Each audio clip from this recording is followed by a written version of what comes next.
김광진입니다. 한사업모하고 인연이 된 지가 제법 오래된 것 같은데 이번이 세 번째 강의를 하게 됐습니다. 여러분들 지금 사실 그 민족혼을 되살려서 새로운 통일시대를 열어가는데 많은 꿈을 함께 하고 계시는데 생각처럼 여의치 않은 상황들이 전개되고 있는 것 같아서 안타깝기도 하고 저 또한 나름대로 한 30년 넘게 역사 정체성과 사회 정체성을 재정립하는 데 나름대로 매진을 해왔는데 오늘 제가 강의할 주제는 해모수 단군과 다물도의 비밀인데 아마 다물도란 얘기는 우리가 80년대에 국풍이 불 때 다물도에 대해서 많은 책도 나오고 많은 이야기들이 있었던 걸로 알고 있고 또 한 가지 해모수 단군이라고 할 때 제목을 왜 해모수 단군이라고 잡았나 하는 의구심도 계실 텐데 이렇게 질문을 해보면 됩니다. 무슨 소리냐 하면 고리국에서 내려온 동명은 단군이라고 하지 않아요. 동명은 단군이라고 하지 않는데 같은 구역에인데 왜 해모수는 단군이라 했냐는 거죠. 거기에는 분명히 어떤 연유가 있었을 거라는 거예요. 그 부분을 오늘 해명을 해보도록 하고 다물도에 대해서도 많은 사람들이 만주 지역이 단순히 고조선 영역이기 때문에 주몽이 고조선의 영역을 회복한다는 차원에서 다물도다 뭐 이렇게 많은 해석을 해왔다고 이해가 되는데 제가 오늘 강의하시는 내용을 보면 좀 더 구체적으로 다물도가 갖는 의미를 이해하실 수 있을 거예요. 아마 여러분들 그 웅상나무라고 하는 건 들어보셨을 거예요. 그 환단고기 좋아하시는 분들은 환단고기에 한 3번 정도 웅상이라고 하는 나무가 나오는데 그 웅상이라고 하는 나무의 객관적으로 가장 오래된 전거가 산해경에 나와요. 산해경에 그 전거가 나오는데 그 산해경에 기록되어 있는 웅상과 관련된 문장을 중국 측에서 기원전 3세기부터 이렇게 해석이 나오는데 처음부터 오독을 했어요. 그리고 또 우리나라 쪽에서는 아마 기록상으로 지금 학술적으로 문정창 선생님이 제일 먼저 그 부분을 해석을 했는데 문정창 선생님이 오독을 한 것을 그 이후에 민족계열의 그런 학자들이나 논문 이런 책들에서 대부분 그 오독된 것을 얘기하고 있는 거를 제가 보여드릴 텐데 거기에 보면 선입벌제라는 표현이 나와요. 선입벌제라는 표현이 나오는데 한자 그대로 하면 먼저 들어온 벌제라는 의미가 되는데 그걸 그냥 다 오독을 했어요. 우리가 부여계를 여러분들이 공부하실 때 발, 벌, 불, 부루 뭐 이런 것들이 부여계하고 관련된 명칭이라고 알고 있어서 발조선 할 때도 있고 한데 그 벌제라는 것도 제가 보면 같은 부여계하고 관련된 그 어휘였는데 대부분의 사람들이 관심을 갖지 않았어요. 그래서 오늘 이제 그런 것을 연결해서 한번 풀어보도록 하겠습니다. 그리고 우리가 고대사를 인식할 때요. 제가 나름대로 관심을 가지면서 이렇게 공부를 해보면 우리가 단군조선의 흐름과 이동의 흐름과 주나라 이후의 조선의 이동의 흐름과 그 다음에 초원에서 온 세력과 이것이 사실은 가장 기본적인 한민족을 형성한 주요 종족인데 그 흐름에 대해서 굉장히 그 심도 있게 이렇게 바라보지 않다 보니까 자꾸 겹쳐서 오해하는 부분이 많은데 사실은 요동에 있었던 진번이라는 공동체의 정체성에 대해서 사실 우리는 굉장히 생각해 볼 필요가 있어요. 요동에 있는 진번을 알아야 다물도가 풀린다 이렇게 제가 했는데 이건 무슨 소리냐 하면 구체적으로도 말씀드리겠지만 단군조선이 은나라 무정 8년에 붕괴가 된다는 것은 이승유의 그 글에 남아 있어요. 거기에 보면 그때 요동과 서북한 지역으로 이주를 했는데 그 요동의 지인들과 나나 하류에서 들어온 부여계가 만나서 진번이라고 하는 정치 공동체가 생겼다는 것이 제가 새롭게 제시하는 관점인데 이러한 관점을 가지고 풀어보면 해모수를 왜 단군이라고 했는지 다물도에 대한 이해가 될 수 있을 거라고 생각을 합니다. 지인국과 지인번의 지인인을 알아야 고대사가 풀린다, 이런 제목을 드렸는데, 제가 책을 6권 정도 발표를 했는데 그 중에 한반도는 지인인의 땅이었다는 책 제목이 있어요. 사실은 우리가 고대사를 공부하면서 고조선 쪽에만 자꾸 비중을 두고 지인번, 지인국, 지인인 이쪽에 관심을 안 두다 보니까 고대사의 흐름이 매끄럽게 되지 않는 그런 모순을 보고 제가 이제 그렇게 연구를 했는데, 지인번이라고 하는 것은 우리가 잘 알다시피 사기 조선열전에 나오거든요. 거기에 보면 조선왕 위만이 연인이 그 조선 그 연나라가 그 전성기 때 지인번과 조선을 침략해서 복속시키고 관리를 두어 보로와 요새를 쌓았다, 이런 기록이 있고, 사기 화식열전에도 보면 북쪽으로는 오한과 부여가 있고 동쪽으로는 예맥과 조선과 지인번의 이익이 있다, 이런 표현이 있는데, 사실 여기서 우리가 지인번에 대해서 깊이 관심을 안 가졌다는 거예요. 그래서 해모수가 단군이 되고 다물도가 되는 비밀이 사실 이 지인번이라는 공동체에 대해서 관심을 가질 때 풀린다는 게 제 관점인데, 한번 풀어보시면, 이건 전체를 들어가기 위해서 생각하는데, 저는 기본적으로 기원전 2333년에 성립된 단군조선은 요서지역에 있었다고 봐요. 기본적으로 요서지역에 있었는데, 아까 말한 대로 이승우의 글에 보면 은나라 무정, 그러니까 13세기 중엽쯤에 단군조선이 붕괴되었고 164년이라는 공백기가 지나고 나서 기자가 들어왔다는 기록이 있어요. 그러면 그때 바로 은나라 무정 때 동쪽으로 넘어온 단군조선 세력이 요동반도와 서북한 지역으로 들어왔다는 게 제 기본적인 흐름이에요. 그러면 이때 요동으로 들어온 사람들이 사실은 단군조선의 후예들인 거예요. 단군조선의 주력이 이쪽으로 들어온 거죠. 그래서 요동 지역, 지금 요동 지역에 있는 요양 지역이 험독이라고 하는 것도 바로 사실은 이쪽에 있었을 때 단군의 수도가 아니고 1차적으로 이동해서 단군의 주력들이 이쪽으로 들어왔을 때 험독이라는 명칭이 생겼다는 게 제 생각이고, 바로 이들 지인이 은나라 무정 이후에 이들 지역에 머물고 있을 때 기원전 7세기 중엽에 나나 지역에 있었던 부여계들이 들어옴으로 해서 지인인과 부여계가 만나서 지인번이라는 공동체가 생겼다는 거예요. 그런 관점으로 오늘 전체적인 역사 흐름을 풀어갈 텐데, 이걸 여기 기록을 보시면 제왕문기에 분명히 이렇게 되어 있어요.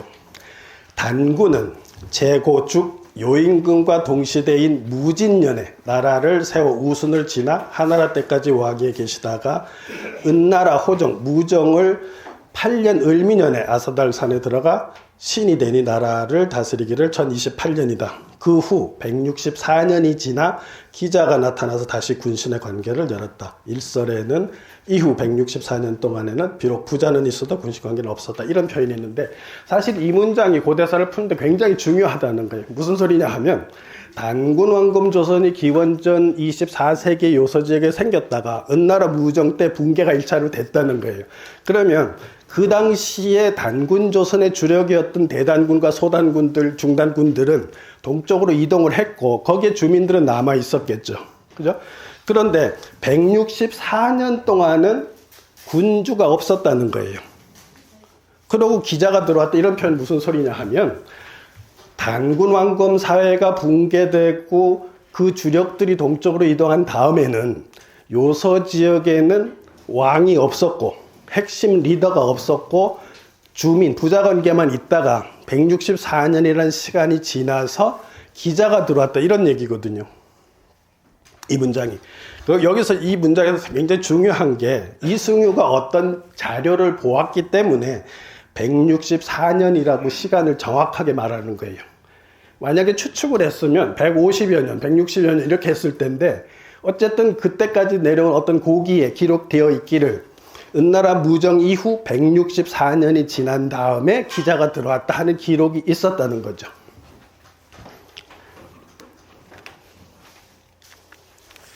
그래서 윤내은 선생 같은 경우도 무슨 얘기를 하냐 하면, 원래는 사실 우리가 문헌 기록을 다 찾아보면 요서 지역에는 숙신이라는 명칭이 역사적 명칭으로 가장 먼저 나타나요. 조선이라는 명칭은 관자에 나오는데 그건 주나라 이후의 국명으로 조선이 나오거든요. 그래서 사실은 어떤 면에서는 단군 숙신, 단군 조선을 단군 숙신으로 불러도 될지도 모른다는 그런 가설을 내세울 수 있다는 거죠. 그래서 지금 이 숙신, 제가 보세요. 저는 사실 이 지인들이 이 숙신들하고 사실은 같은 그룹일 가능성이 굉장히 높아요. 지금 보면. 그래서 지금 여기에 있는 지인번 공동체를 역사학자들이 어떻게 이야기를 하고 있냐 하면, 손진기라고 하는 사람은 우리가 잘 아는 동북공정을 할 때 역사 쪽에서 가장 적극적으로 참여한 사람이 손진기인데, 그 사람의 동북민족 원리라는 책을 보면 숙신을 어떻게 설명해놨냐 하면, 숙신이란 명칭은 순임금과 우임금 때 벌써 보이기 시작해서 상나라, 주나라를 거치면서 끊임없이 역사서에 보이다가 전국 지인한 때에는 지인번이라고 칭해졌다 이렇게 하잖아요. 무슨 소리냐 하면, 숙신이라고 불리던 공동체가 전국 지난 때는 지인번으로 연결이 된다는 거예요. 그래서 제가 앞에서 말했지만 단군 숙신이라고 부를 수도 있는데, 그 세력들이 요동으로 들어와서 활동을 할 때 어느 특정 시점에 그들이 지인번이라는 공동체하고 연결됐다고 지금 설명을 하고 있는 거예요. 그 다음에 또 나중에 숙신이고. 그런데 우리나라 학자로 조선 후기 안정복이라는 사람도 동사강목에서 뭐라고 얘기하냐 하면, 고이 지인번고에서 지인번의 지는 숙신의 신에서 나왔고 후세의 여진의 지는 지인번의 진을 따른 것이다 이렇게 했어요. 이게 무슨 소리냐 하면, 우리가 단군 조선을 우리가 사실 많이 합의하는 게 뭐냐 하면, 숙신, 주신, 조선 뭐 이런 것이 같은 개념이라고 이해를 하고 있잖아요. 그러면 단군 숙신이라고 보게 되면 어떤 문제가 생기냐 하면, 여진도 사실은 우리가 함께 품어가야 되는 우리 민족이라는 것이 그 논리적으로 성립이 되는 거예요. 천관을 하고, 여러분들 아실 거예요. 서울대 국사학과 나와서 조선일보 기자를 하시면서 역사 논문을 굉장히 많이 쓰신 분인데, 그분은 아까 사기에 보이는 조선 지인번 가운데 지인번은, 이걸 북진번이라고 표현해요. 지인번은 요하 하류를 중심으로 분포되어 있던 진한인과 변한족의 합칭이다 이렇게 얘기했어요. 무슨 소리냐면, 지금 제가 얘기하듯이 진인과 변한인이 합쳐진 종족을 진번이라 했다는 거예요. 그죠? 그렇게 이해되죠?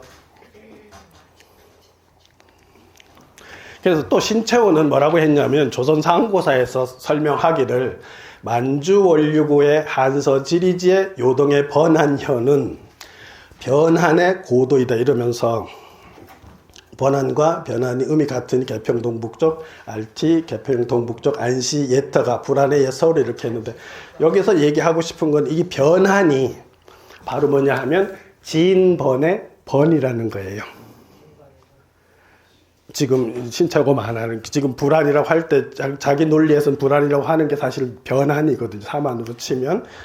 그러니까 결국은 지인번이라는 공동체는 지인인 그룹과 변인 그룹이 합쳐진 정체성이 그렇다는 거예요.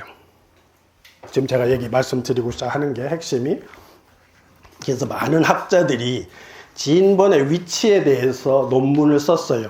그래서 그걸 제가 다 모아봤는데, 아까 사기 열전에 나오는 홍여하라고 하는 조선시대 학자는 지인번 이꼴 번한현인데 지금의 요양성일 거다.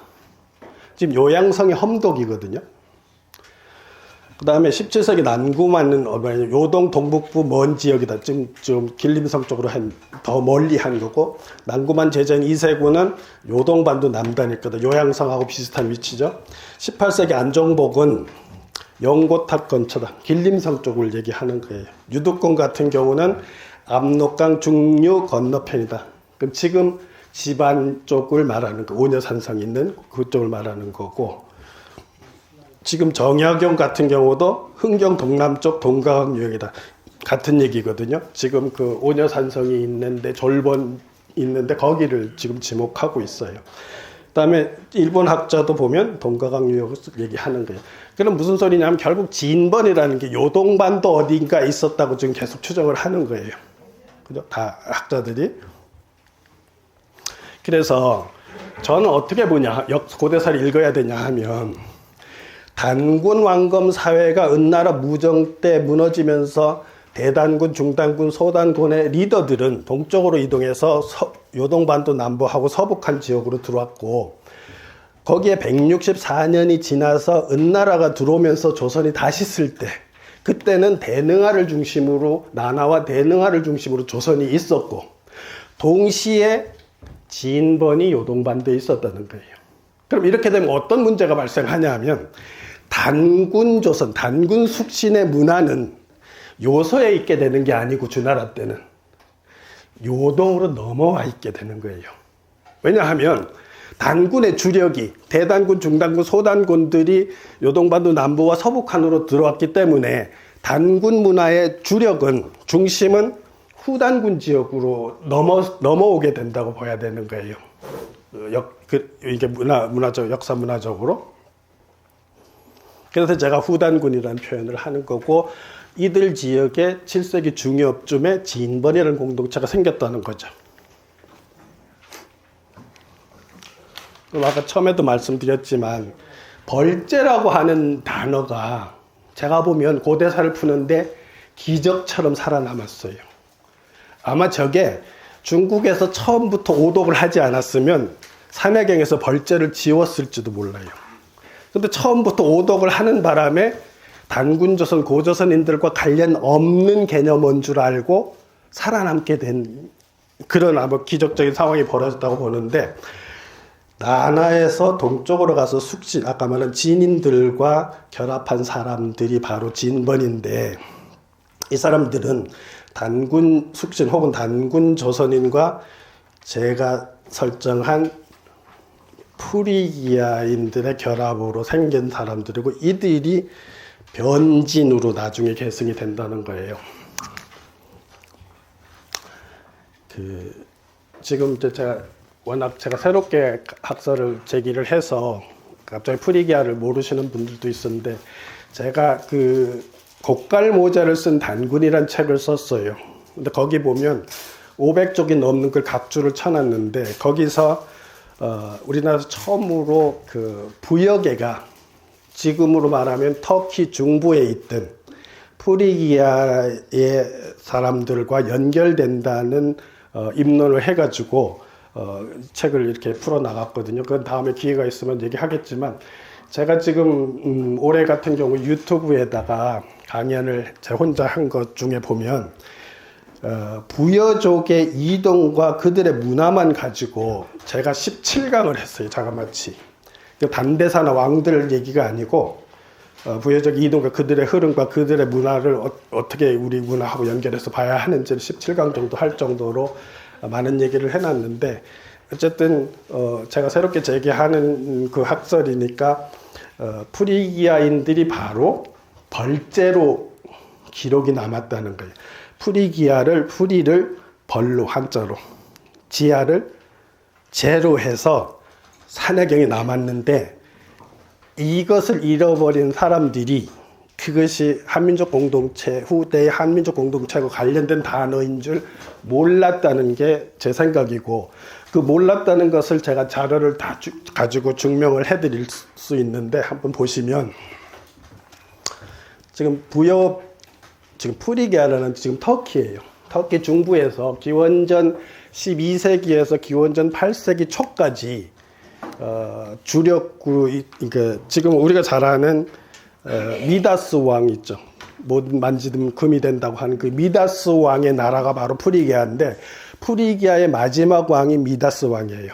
그 미다스 왕 때 북쪽에서 킴메리아인들이 침입을 해서 갑자기 멸망을 하는데 그 수도가 고르디온인데 고고학적으로 발굴을 해보니까 그 시점에 완전히 폐허가 돼요. 그래서 몇십 년 동안 사람이 전혀 안 살다가 다시 상당한 시간 지나서 다시 산 것이 지금 확인이 되거든요. 무슨 소리냐 하면 미다스 왕 때 북쪽에서 기마민족들이 들어와서 순간적으로 공격을 해서 완전히 멸망을 했어요. 그런데 바로 그 멸망한 프리기아인들이 어디로 갔는지 몰라요. 적어도 살아남은 어떤 사람들은 이주를 했을 거 아니에요. 그게 흔적이 없어요. 근데 그게 바로 저는 이제 거기서 한 4, 50년이 지났을 때 난하 중하류의 공동체명으로 영지, 불영지, 불리지, 불례구야 이런 명칭으로 우리 기록에 드러난다는 것이 이제 제 생각이죠. 하여튼 이렇게 해서 이건 그냥 간단하게만 설명을 드리고 봐요. 이 산해경에 나오는 벌제가 프리기아의 프리를 벌로 음사를 했고 지하를 제로 해서 벌제라는 어휘가 산해경에 남게 됐다는 게 지금 제가 주장하는 건데 이 내용들은 많은 사람들이 인정도 하는 부분이에요. 부여계하고 연결해서 프리기아는 아니죠. 부여인인 프리기아 혹은 프리지아인들은 산해경에 벌제로 기록되어 있고 관자에는 발조선이라고 기록되어 있어요. 발로 기록되어 있고 리지로도 기록되어 있고 영지로도 기록되어 있고 일주서에 보면 또 불영지로 되어 있어요. 주서에는 이렇게 다른 한자로 불영지로 또 삼국지 한전에 보면 불례구야라는 어휘가 나와요. 그래서 이러한 것들이 다 부여계와 관련된 명칭을 음사한 명칭이라는 거예요. 그게 신채호도 인정을 하거든요. 그런 부분은. 그래서 신채호 같은 경우는 나나 지역에 분리지국이 있었다고 주장을 해요. 보면. 그래서 어쨌든 저는 하나 더 붙여서 벌제가 바로 같은 공동체를 음사한 기록이었는데 이것이 아무도 관심을 제대로 안 가졌다는 거죠. 산해경 해외 서경에 나와요. 보시면 숙신지국 제백민북 유수 명왈 웅상 선입 벌제 우차 취지. 그런데 이거 어떻게 보면 한자 실력 있는 사람이 보면 이거를 의역을 안 해도 말이 그냥 풀어져요. 근데 뒤에 자료를 보면 중국에서 처음부터 오독을 했어요. 우리 또한 오독을 했어요. 그게 쭉 제가 자료를 다 모아놨는데 지금 여러분들이 산해경을 볼 때 가장 많이 본 게 정재서 교수가 역주한 산해경을 우리가 대부분 봐요. 지금 우리나라에 정재서 교수가 역주한 게 있기 때문에 정재서 교수가 역주한 산해경에 뭐라고 이걸 번역했냐 하면 숙신국이 백민의 북쪽에 있다. 맞죠? 숙신지국 제백민 북쪽에 있다. 이름을 웅상이라고 하는 명왈 웅상이라고 하는 나무가 있다. 그런데 여기 보세요. 선입벌제인데 성인이 대를 이어 주기하게 되면 이 나무에서 옷을 만들어 입었다. 근데 보세요. 이 문장하고 선입벌제 우차취지하고 의역이 가능해요? 말이 되냐고요, 이게. 말 자체가 안 되잖아요. 예.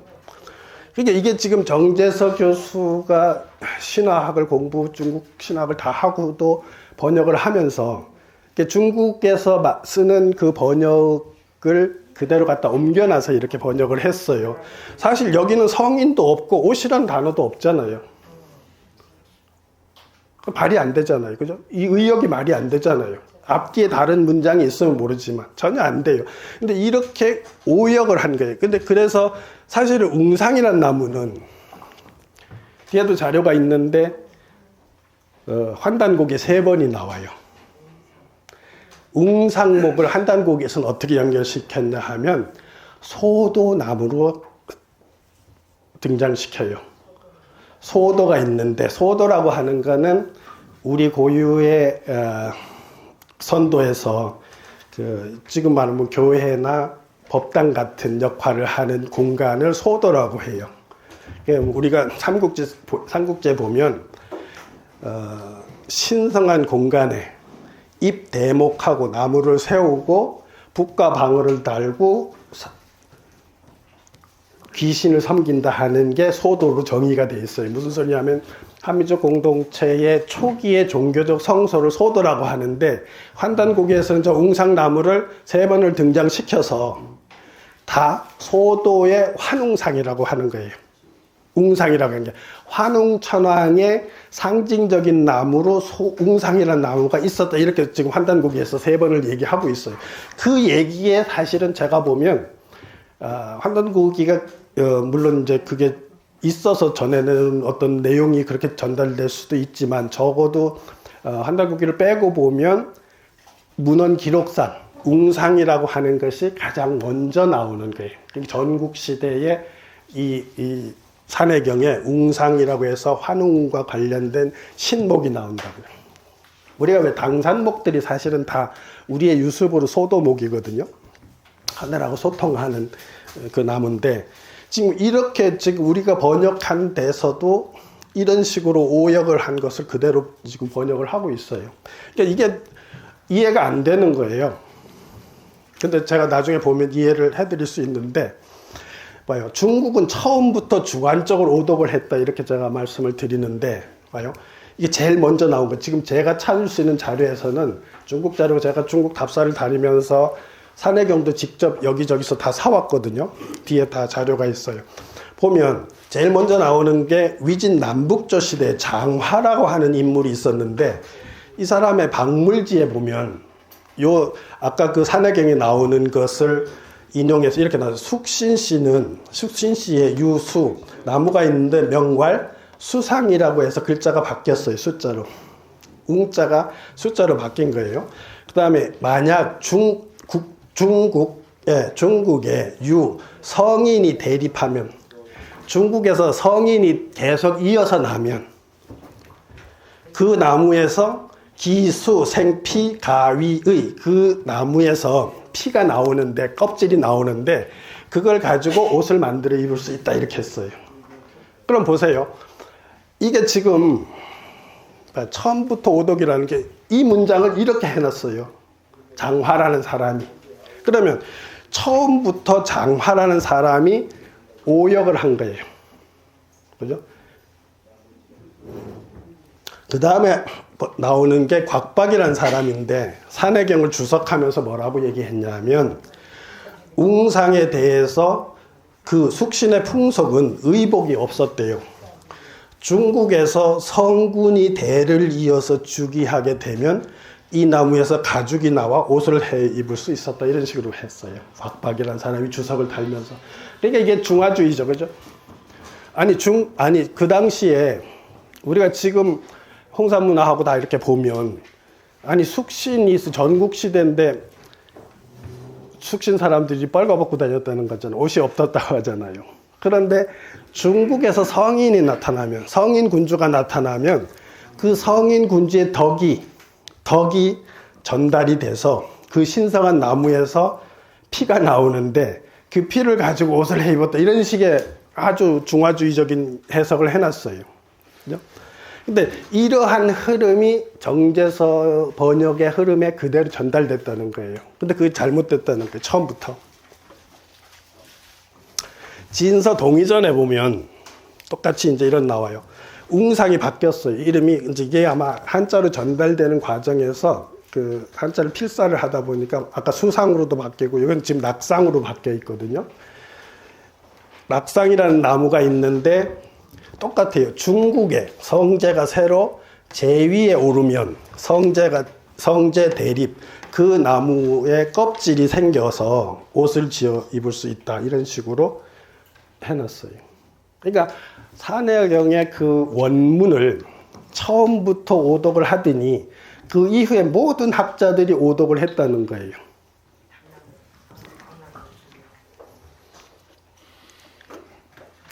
태평어람에도 나와요. 태평어람에도 나오는데, 북성 때 불암산은 숙신국에 있는데 유수명활 웅상이라고 하는 나무가 있대요. 태평어람에. 또 글자가 바뀌었어요.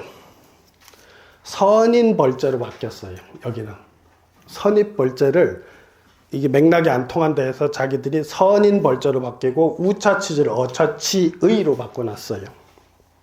그러면서 설명하기를 기 속에는, 그 풍속에는 옷이 없는데 중국에서 성제가 대를 이어서 일어나면 즉차목 그 나무에서 피가 나오는데 옷을 해입을 수 있다. 뭐 이런 식으로 돼 있죠.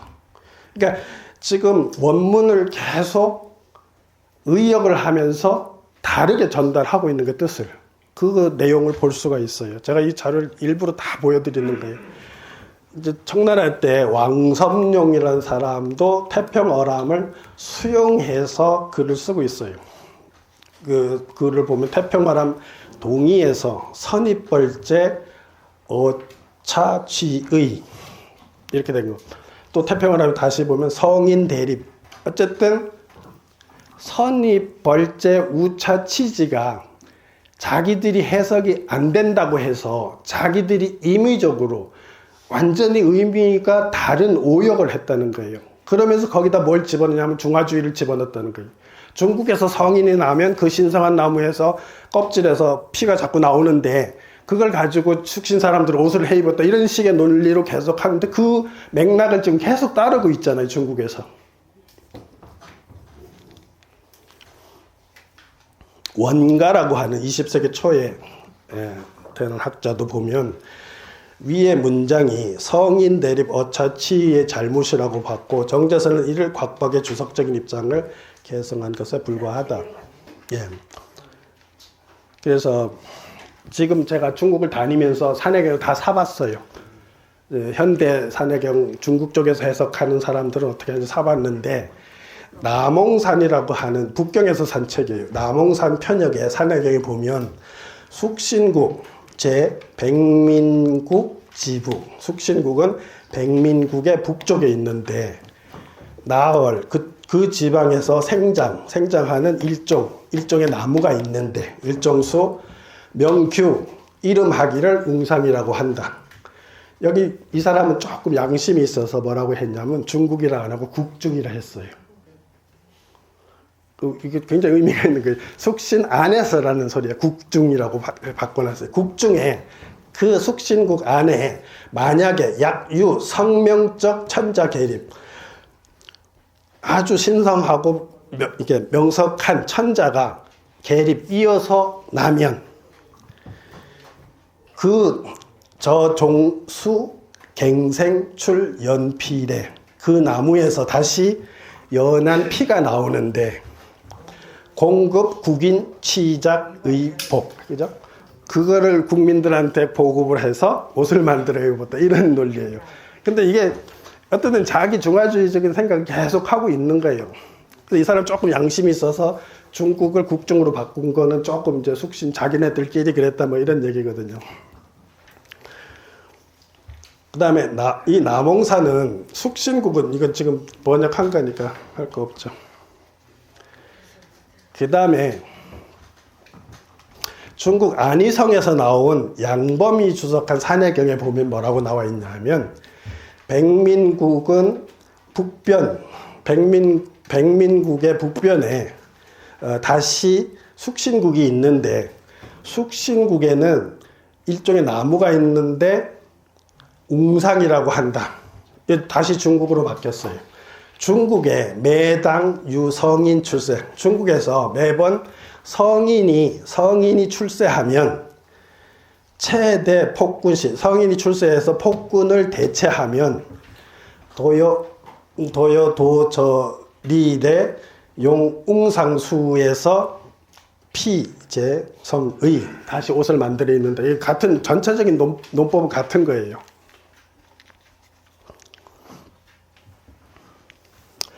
그 다음에 또 중국 산동성에서 나온 사회과학원 연구원인 마창이라고 하는 사람이 고본 산해경 도설이라는 책을 썼어요. 거기는 또 뭐라고 나와 있냐면 숙신지국은 백민국의 북쪽에 있는데 유수, 명왈, 웅상이라고 하는 나무가 있다. 성인이 이어서 나면 우차치의 거기에서 옷을 만들어 입는다 이런 얘기인 거예요. 그러니까 이렇게 중국에서는 계속 산해경 원문하고 전혀 다른 중화적인 의역을 해놓고 그 의역을 계속 따르는 거예요. 모든 그 3세기부터 지금 근대 지금 최근까지도 따르고 있다는 걸 볼 수가 있어요. 분명히 잘못됐다는 거 해석이. 마창의가 해석하기를 숙신국은 해남자의 해외 36국 중에 하나로 그 백성은 숙신 사람인데 그 나라 사람들은 산골에서 사는데 의복이 없대요. 평상시에는 돼지를 잡아서 그 가죽을 몸에 걸치고 겨울에는 몸에 기름을 두껍게 발라서 추위를 이기는데 그곳에 웅상이라는 나무가 자라는데 전설에 의하면 그 나무는 덕에 감응하는 신통한 능력이 있어서 성제가 다스릴 때 그 나무에서 나는 껍질로 옷을 해 입는다. 이렇게 해서 어쨌든 중국의 성인이 나타나면 그 덕이 동북쪽으로 덕이 감화돼서 전달이 돼서 그 신성한 나무에서 옷을 해 입을 수 피가 난다. 이런 투로 계속 얘기하고 있는 거예요. 중국에서 분명히 지금 내가 결론에서 말씀드리지만 산해경에 없는 내용을 가지고 계속 번역을 하고 있어요. 의역을 하고 있어요. 근데 한국에서는 또 그럼 어떻게 했냐 하면 문정장 선생이 제일 먼저 기록을 남긴 게 나타나는데 문정창 선생이 어떻게 아까 말한 산해경의 그 원문을 변형시켰냐 하면 숙신시 지국 제백민, 그러니까 숙신이라고 하는 나라가 백민에 있다는 거예요. 백민국에 있는 것처럼 해석을 했어요. 근데 백민 북을 여기 잘랐어요. 그 북쪽에 나무가 있는데 왈웅이라 한다. 웅상도 잘랐어요. 그러고 상선팔대제 차치지 이렇게 해석을 했어요. 이게 문정창 선생이 제일 먼저 해석을 해놨는데 뒤에 보시면 알지만 안호상호를 비롯해서 우리 유승국 선생 처음에 환단국이 번역했던 유승국 선생까지 해서 다 이 설을 따라요. 대부분. 그러니까 중국에서도 오독을 했고 여기서 오독을 한 걸 우리가 확인할 수 있는데 문정창의 해석은 뭐냐면 숙신시의 나라인데 숙신시의 나라는 백민이 살고 있는 북쪽에 나무가 있어 웅이라 하고 상선 일찍이 옛날로 번역했는데 8대 임금이 모두 이 나라에서 취하여 나왔다. 이렇게 번역을 하면서 문정창은 어떻게 생각했냐면 우리가 흔히 동이족 하잖아요. 복희 여해부터 요순까지 중국의 8대 성인이 다 여기서 나왔다. 이렇게 문정창이 오독을 해놨어요. 그러니까 뭐냐면 동북아시아 문화의 시원을 일으켰던 전설적인 인물들이 다 숙신 사람이라고 지금 얘기를 해놓은 거예요. 문정창이. 그런데 이것을 안호상을 따라서 쭉 다 답습을 하고 있다는 걸 우리가 알 수가 있어요. 안호상은 숙신지국 제백민 부교수 명왈웅 상선 팔대제 어쩌치 그대로 따랐잖아요. 그러니까 안호상도 똑같이 문정창의 설을 따라서 결국은 이게 뭐 어떤 거에 근거가 됐냐 하면 우리들이 좋아하는 동이가 한민족의 조상이라고 하는 그 이야기의 근거의 논리로 제시된 거예요. 산해경의 이 문장이. 근데 지금 제가 오늘 강의를 들어보면 분명히 중국도 오독했고 이것 우리나라도 오독했다는 거예요. 그래서 그의 근거가 무너지게 된다는 거죠. 그래서 지금 여기서 보면 백민국하고 숙신국 같은 경우는 분명히 산해경 자체에서도 다른 나라로 다른 데서 3번 정도 나와요. 그리고 다른 또 보면 책에도 그게 나오는데 해남자에도 나와요. 백민국과 숙신국은 해외 서경 말고도 산해경, 대황, 동경과 회남자, 지영훈 등이 독립국가로 나오는데 지금 이걸 같은 나라 백민국 안에 숙신이 있는 것처럼 잘랐잖아요. 그건 분명히 잘못된 거죠. 회남 지영훈에 보면 낙당이라고 나오는데 진서등에는 낙당으로 나오는 것으로 와 잘못이다. 이게 무슨 소리냐면 결국은 웅을 떼는 것도 잘못이라는 거예요. 그러니까 문정장 선생이 숙신국이 백민국 안에 있다고 자른 것도 잘못이고 웅상이라고 하는 나무를 웅과 이걸 상을 자른 것도 잘못이라는 거예요. 제 말은. 그죠? 분명히 잘못하셨다는 거예요. 근데 그 잘못하신 거를 우리가 답습하고 그렇게 해서 이걸 전고로 해서 복희, 여외, 요순까지 다 동의적이다 하는 주장은 논거가 무너진다는 거예요. 적어도 이걸 논거로 주장하는 그 논리는 잘못됐다는 거죠. 환단고기에 3번 나온다 했죠. 웅상이라는 나무가. 11세 단군 도해 제위 57년에 나와요. 경인 원년에 단제께서는 오가의 명을 내려 12명산의 가장 뛰어난 곳을 골라 국선소도를 설치하게 했고 많은 박달나무를 둘러 심은 후 가장 큰 나무를 골라서 환웅의 상, 환웅상, 이렇게 웅상을 이게 환웅상으로 지금 해석을 하는 거예요. 환웅상으로 보시 여기에 제사를 지내며 웅상이라 이름했다 이렇게. 그러니까 웅상이라는 나무가 환웅상제를 상징하는 나무였다는 거예요. 근데 그게 실제로 산해경 해외 서경에는 그게 맞다는 거죠. 말은 분명히 맞는데 중국 쪽이나 우리 쪽에서 그 문장을 오독하고 있었다는 걸 제가 오늘 말씀드리고 그 정답을 뒤에 가서 결론해서 말씀드리려고 하는 게 지금 강의의 흐름 속에 있는 거죠. 또 두 번째는 태백일사에 나와요. 마한세가 상해 환웅천왕 때 이때부터 소도가 세워지는 곳마다 신의 형상의 웅상을 보게 했다.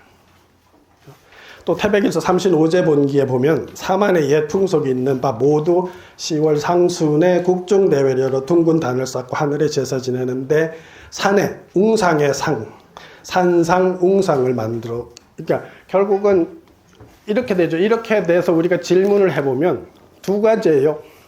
만약에 환단고기가 고래로부터 전해되어 오는 텍스트 고기의 어떤 내용을 그대로 옮겼다고 하면 환단고기가 먼저 웅상이라는 단어를 썼고, 만약에 그게 아니라면 현재 입장에서는 산해경의 웅상이라는 단어가 처음으로 나온다고 인식을 해야 되는 거예요. 객관적으로 봤을 때는.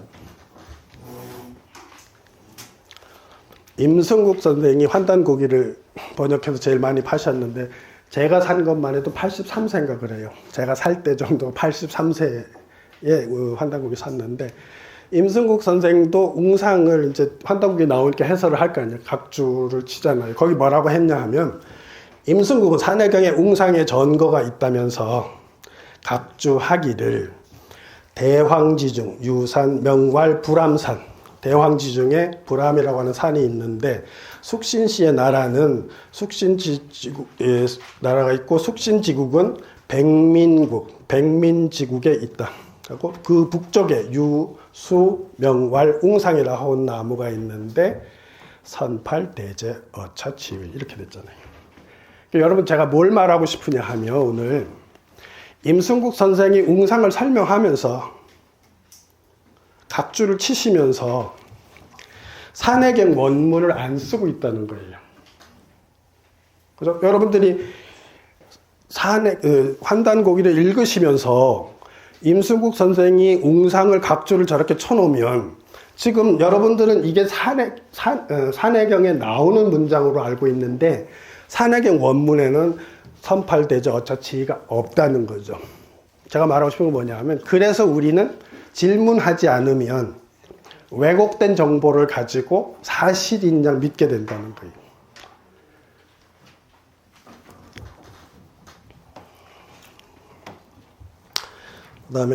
다음에 크게 거친 땅 가운데 산이 있으니 이름을 불암산이라고 하고 숙신시국이 있고 숙신시국은 백민의 나라에 있으며 북쪽에 나무가 있는데 이름을 웅상이라고 한다.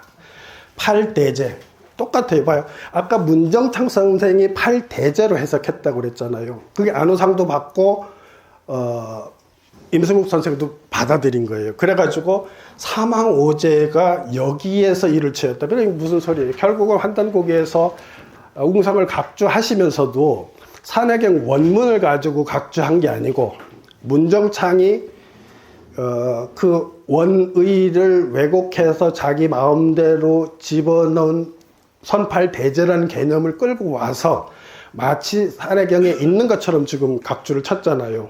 그럼 이게 잘못된 거잖아요. 논리상. 그렇죠? 이게 사실 이제 이런 부분이 참 많은 거예요. 그러니까 결국은 이 사람도 산해경 원문을 왜곡해서 마치 이렇게 산해경에 있는 것처럼 얘기하고 있다는 거예요. 그럼 우리가 산해경하고 대조해서 보지 않으면 그분을 믿으면, 그죠? 이게 맞는 말처럼 이해가 되는데 잘못됐다는 거죠. 또 보니까 율곤학회라고 있더라고요. 거기도 보니까 여기는 선입벌재 그대로 썼어요. 그대로 해가지고 웅상이라는 나무가 있는데 선입벌재 어쩌지의 이렇게 했는데 이분이 보면 그대로 쓰면서 재미있게 이걸 번역을 했더라고요. 웅상이라고 하는 나무가 있는데 먼저 들어온 사제를 벌하면 웅상의 새 주인이 된다 이랬거든요. 근데 저 문장이 제가 해석하는 걸 뒤에를 보면 비슷한 거예요. 무슨 소리냐면 이 사람은 지금 기존의 숙신국에 웅상 신목을 모시는 소도에서 모시는 사제가 있는데 사제 군주가 있는데 그 사제를 치면, 그죠? 먼저 들어 사제를 벌하면 치면 자기가 새로운 리더가 된다고 지금 해석을 한 거예요. 그죠? 근데 이게 사실은 문장 전체로 봤을 때는 나름대로 비슷하게 한 거예요. 그러니까 지금 중국에서 한 모든 것도 의역이 지나쳤고 문정창이 선팔대제라고 해서 동이족의 8대왕들이 그 선인들이 다 우리 숙신국 사람이라고 주장한 것도 근거가 없는 얘기라는 거예요. 또 참사람과 함께한 개벽이라는 잡지에 보니까 똑같이 봐요. 선팔대제 이렇게 하잖아요. 우리 쪽에서는 대부분 문정창이 해놓은 선팔대제로 바꿔놓은 것을 지금 제야 쪽 혹은 동이족 관련된 한민족을 추적하는 사람들이 받아들이고 있다는 걸 알 수가 있어요. 근데 지금 제가 얘기하는 거는 분명히 잘못된 전거라는 거예요. K-스피릿 때도 나와요. 나오더라고요. 보니까 똑같잖아요. 선팔대제 어처치. 그러니까 지금 다 문정창이 산해경 원문을 왜곡해 놓은 것을 가지고 마치 그것이 산해경 원문에 있는 것처럼 주장하면서 바로 복희여외 요순까지의 8대왕 그 동이족들의 그 선조들이 우리의 조상이라고 지금 주장하고 있는 거예요. 분명히 잘못됐잖아요.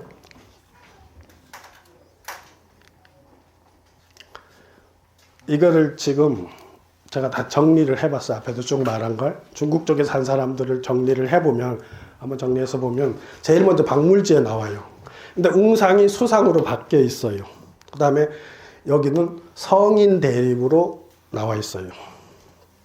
그 다음에 곽박은 웅상을 강조하면서 중국의 성제 대립장, 여기는 성인, 성제 이렇게 바꿨고, 진서에는 낙상으로 해놓고 성제 대립.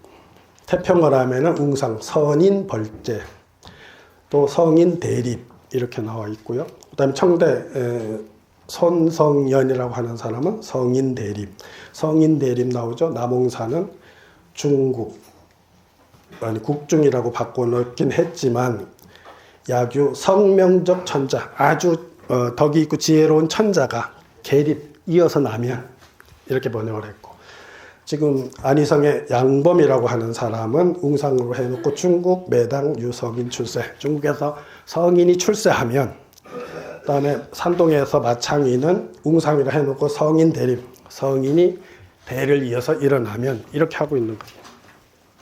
그 다음에 우리 쪽은 정리하면 어떻게 되냐 하면, 문정창 선생이 해놓은 걸 거의 답습하는, 기본적으로. 웅상, 이건 뗐죠. 이제 붙이기도 하고 하는데, 어쨌든 선팔대제라는 거에 굉장히 감동을 한 거예요. 왜냐면 숙신국에서 복희여외 요순까지 8대의 그분들이 다 나왔다고 하는 주장이 있으니까 거기에 다 감동을 한 거죠. 그렇게 해서 안호상도 똑같이 받아들이잖아요. 임승국 선생도 선팔대제 그대로 받아들이죠. 여기도 선팔대제죠. 아까 말한 윤곤학회만 선입벌제를 그대로 했는데 해석을 아까 그렇게 했어요. 그 다음에 K-스피릿도 선팔대제. 이걸 뭘 볼 수 있냐 하면, 산해경에 웅상이라고 나오는 게 3번 나오는데, 소도목이라고 나오는데, 그걸 문정창 선생이 산해경 원문을 오독이 아니라 완전히 개작을 한 거죠. 내용을. 단어를 바꿨잖아요, 완전히. 그거를 지금 민족계열에서 다 보물처럼 믿고 있다는 거예요.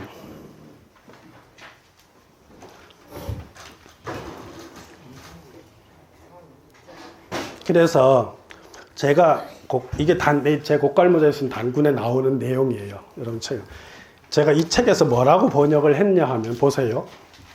숙신지국 제 백민지부 유수 명왈 웅상 선입벌제 우처지의. 보세요. 숙신지국은 백민국의 북쪽에 있는데 그 숙신국에는 나무가 있는데 이름을 웅상이라고 한다. 먼저 들어온 프리지아인이 벌제가 먼저 들어온 벌제가 우차 그곳에서 취지 그 나무를 취한다. 뭐냐 하면 웅상목이라고 하는 소도의 재정일체 군장 자리를 소도목을 차지함으로 해서 그 위치에 오른다는 거예요. 무슨 소리냐면 후단군 아까 그랬잖아요. 제가 요서에서 은나라 무정 때 요동반도 남부로 단군, 대단군, 중단군, 소단군들이 집단 이동을 했을 거라고 봤잖아요. 그럼 거기에 소도목이 있었을 때 웅상이라고 소도목이 있었는데 그분들이 계시고 있는 공간에 한참 세월이 지나서 5세기 정도 지나서 부역의 사람들이 들어와서 그곳에서 그 나무를 차지했다. 웅상나무를 차지했다는 것은 신권을 확보했다는 거예요. 그래서 그냥 문장 그대로 해석하면 그렇게 되죠. 만약에 프리지아를 벌제로 해석하면 그러면 바로 진번의 지도자가 됐다는 거예요. 그래서 뒤에서 보면 봐요. 고리국에서 내려온 동명복은 단군이라 안 해요. 그런데 진번국 출신인 해모소에게 단군이라고 명칭을 붙인다고요. 바로 후단군이라는 명칭이 그렇게 생겼고 그 진번이라고 하는 번의 공동체가 바로 부역이라는 게 지금 제가 말씀드린 핵심이에요. 그래서 보세요. 그잖아요. 만약에 이게 앞에서 한번 보여드렸듯이 우리가 부역애를 말할 때 벌, 발, 불이 뭐 이런 그 부역의 명칭을 쓰는 거 많이 있었잖아요. 그거하고 같은 거로 벌제를 대입해서 넣으면 먼저 들어온 벌제가 그곳에서 취지, 웅상나무를 취했다는 거예요. 그럼 아까 이 사람이 번역한 게 만약에 제가 이렇게 안 해놓고 보면 이 사람은 웅상이라고 하는데 먼저 들어온 사제를 벌하면 이랬잖아요. 이게 비슷하게 했는데 지금 이 사람은 벌제가 뭔지 몰랐던 거예요. 그러니까 제가 이게 지금 오늘 발표하는 게 핵심은 벌제라는 단어가 만약에 그 3세기경부터 완전히 자기들도 몰라서 의역을 하지 않았다면 산해경에서 벌제를 지워버렸을 수도 몰랐다는 거예요. 근데 그게 살아남았기 때문에 지금 후단군의 진번의 정체성을 밝히는데 그들이 바로 진번의 번이 부여라는 거예요. 제가 지금 주장하는 건. 그래서 진번이 나중에 한반도로 들어왔다가 영남으로 들어오면 변진이 되는 거예요. 도치가 되고 평화가 화평이 되듯이. 그래서 사실은 가야사를 공부하려면 이미 가야사에는 부여계의 의식세계가 들어가 있고 그들의 문화가 이미 들어가 있어요. 그러니까 진번 아까 서울대 신문 기자 누구였죠? 그 유명하신 그분이 아까 그랬잖아요. 요동에 있는 진번은 진한과 변한의 합칙이라 했잖아요. 그러면 진한과 변한을 뒤집으면 변진이 되는 거예요.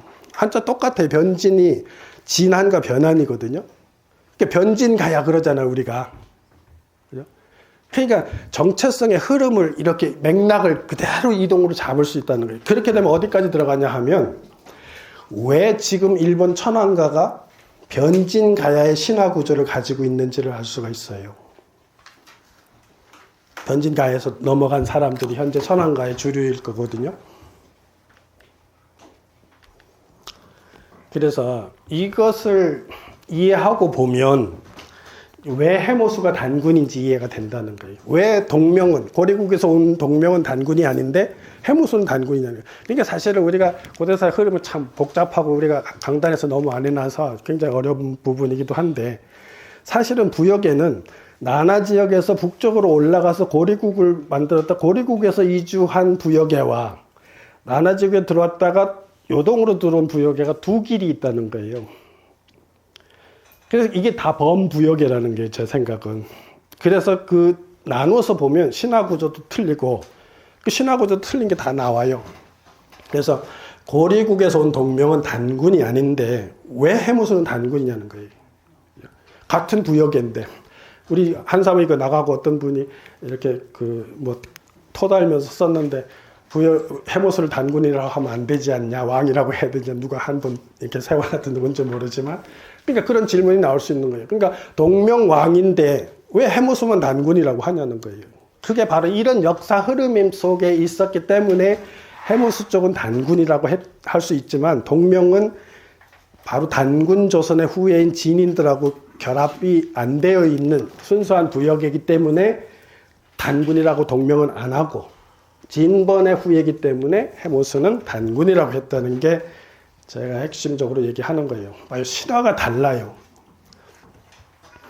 이게 지금 강단 학자가 써놓은 논문에서 제가 가져왔어요. 제 얘기보다 이런 학자들이 써놓은 논문에서 보면 더 이해를 하죠. 봐요. 북부여 건국 신화는 해모수 구조상 단군 신화와 많은 공통점을 가지고 있는데, 영전승적 성격을 갖는 부여의 동명신화와는 계통적으로 서로 연관성이 없다. 강단 학자가 쓰는 거예요.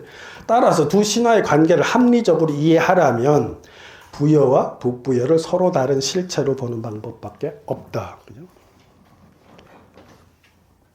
이게 지금 강단 학자들이 공부해서 논문을 쓰는데 이렇게 표현을 하는 거예요. 이게 바로 이런 원리 때문에 그렇다는 거예요. 고리국으로 올라가서 내려온 동명은 부여의 순수한 정통성을 정체성을 가지고 내려왔고, 동쪽의 단군 숙신의 후예인 지인들의 공동체에 들어와서 진번을 만들었던 사람들은 아까 말한 대로 산해경에서 웅상목을 그곳에서 차지했기 때문에 단군의 정통성을 그 지도자 명칭에서 계승한 거라는 거예요. 그래서 진번에 사실은 단군이 전달됐던 거예요. 단군의 문화가 요서에보다도 사실 요동에 있게 된 배경도 제가 보면 그래서 그렇다는 거예요. 분명히 학자들도 이렇게 보잖아요. 그죠? 이 논문이 2011년에 나온 논문이에요. 근데 우리가 이런 생각을 안 했단 말이에요. 사실 부여사가 제가 꽃갈모자를 쓴 부여라는 책을 500조 각주 쳤는데 그 전에 단행본이 하나도 없었어요. 근데 우리나라가 참 고대사가 문제가 심각한 게 뭐냐 하면, 민족의 정체성을 강단 주류에서 제대로 해오질 않았어요. 고조선도 그렇고, 그죠? 송호정이 처음 냈죠. 그러니까 부여도 송호정이 냈는데, 송호정보다 제가 먼저 냈고, 송호정은 사실은 이제 부여사는 부여 왕대사예요, 일종의. 제가 말한 거는 부여족이 가지고 있는 정체성과 문화적 특성과 종교적 특성과 이런 것을 만주에서 한반도 일본으로 넘어가는 데까지를 다 분석해가지고 이들이 부여족이라고 하는 그런 식의 스케일로 책을 쓴 거거든요. 근데 봐요. 동명신화는 이렇게 돼 있다고요.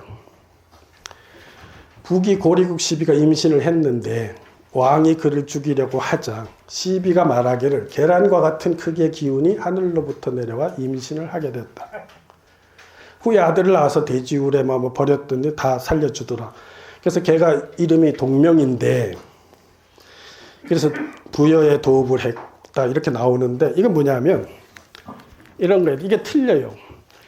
동명신화는 일월지자예요. 우리가 지금 서판이 이렇게 보셔야 돼요. 단군 조선의 종교적인 핵심은 북극성을 중심으로 하는 칠성이 하늘나라예요. 하늘나라에서 천선으로 내려오는 거고 환웅이 내려오는 거고 동명은 부역의 동명 쪽 신화는 태양의 빛의 아들이에요. 그건 이제 혼동되는 거 나중에. 주몽보고도 동명이라고 하는데 원동명은 고리국에서 내려 창업한 동명인데 그러니까 뭐냐 하면 원래 부역에는 초원 세력들의 태양신의 아들이라는 개념이고 단군조선은 북극성을 중심으로 한 칠성님의 아들이라는 자손이라는 개념이 확 달라요. 근데 해모수 신화에는 뒤에 보시면 그 구조가 그대로 있고 동명에는 지금 이를 이제 태양의 빛의 아들인 것처럼 되거든요. 이게 신화 구조가 다른 이유가 바로 그들이 원래 하나의 집단이었지만 이동한 과정에서 차이가 나서 그렇게 그런 문제가 생겼다는 거예요.